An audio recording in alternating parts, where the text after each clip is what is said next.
இயேசுவின் நாமத்தினாலே இந்த மதிய வேளையிலே உங்களை அன்போடு கூட வாழ்த்துகிறேன்.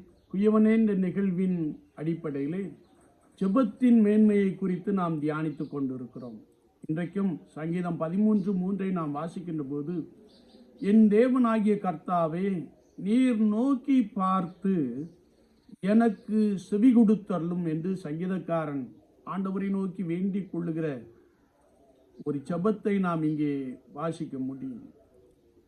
ஏனென்றால் சங்கீதக்காரன் தன்னுடைய அனுபவத்திலே சொல்லுகின்ற பொழுது, என் இருதயம் சஞ்சலத்தால் நிறைந்திருக்கிறது, என் சத்துரு என்மேல் தன்னை உயர்த்தி கொண்டே இருக்கிறான்,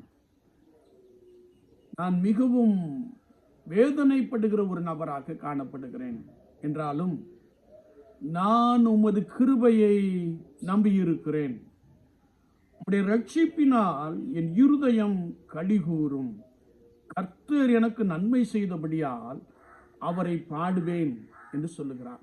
என்னை கேட்டுக்கொண்டு இருக்கிற என் அன்பு தெய்வ ஜனமே, கர்த்தராகிய இயேசு கிறிஸ்துவை பின்பற்றுகிற அனுபவத்திலே பாடுகளின் வழியாய், வேதனைகளின் வழியாய், சஞ்சலத்தின் வழியாய் நாம் கடந்து செல்லுகின்ற பொழுது அவரை நோக்கி காத்திருக்க வேண்டும் என்பதை குறித்து கர்த்தருடைய வார்த்தை சொல்லுகிறது. நாம் அப்படி காத்திருக்கின்ற பொழுது, நம்பிக்கையோடு காத்திருக்கின்ற பொழுது, அவர் நம் விண்ணப்பத்தின் சத்தத்திற்கு செவி கொடுக்கிறார்.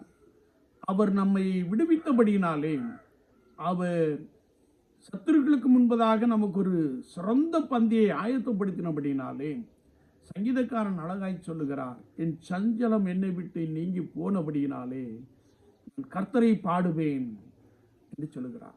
சுவாச வாழ்க்கையிலே நாம் நம்பிக்கையோடு காத்திருப்போம்.